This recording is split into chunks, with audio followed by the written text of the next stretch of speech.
না, আমাৰ ছেপ্টেম্বৰ মাহতে বিজ্ঞাপন প্ৰকাশ হ'ব লাগে, বাকী যিখিনি আমাৰ খালী পদ আছে, কিন্তু দুই এটা কাৰিকৰী কথাৰ কাৰণে এদিন দুদিন পলম হ'ব পাৰে, কিন্তু আমাৰ বিজ্ঞাপন ওলাব প্ৰাথমিক আৰু মাধ্যমিক দুয়োটা খণ্ডত। আৰু ইয়াৰ নিযুক্তিৰ ক্ষেত্ৰত কিছু নিয়মৰ সাল সলনি কৰা হৈছে। প্ৰাথমিক আৰু উচ্চ প্ৰাথমিক য'ত আছে তাত টেটৰ নম্বৰৰ ওপৰত প্ৰধান গুৰুত্ব আৰোপ কৰি নিৰ্বাচন কৰা হ'ব।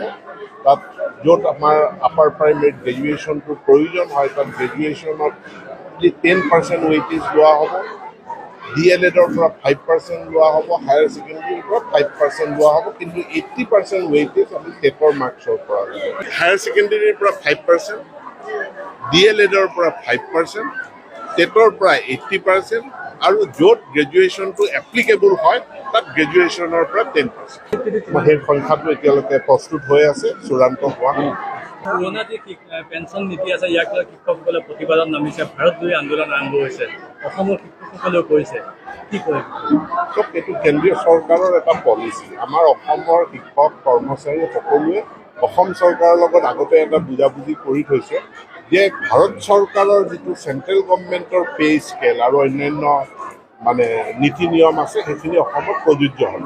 গতিকে আমি অসমত যিটো পে স্কেল দিওঁ এইটো চেণ্ট্ৰেল গভৰ্ণমেণ্টৰ পে স্কেলটো দিওঁ।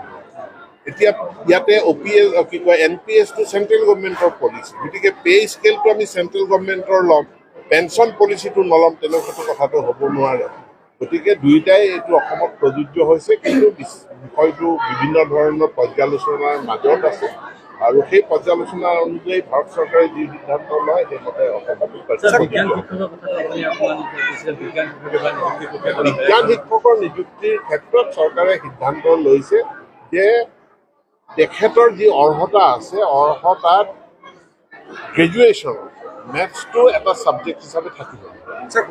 বিশ্ববিদ্যালয় যদি নাথাকে, যদি মেথছটো এটা ছাবজেক্ট হিচাপে গ্ৰেজুৱেশ্যনত নাথাকে, তেনেহ'লে হায়াৰ ছেকেণ্ডেৰীত তেওঁ 60%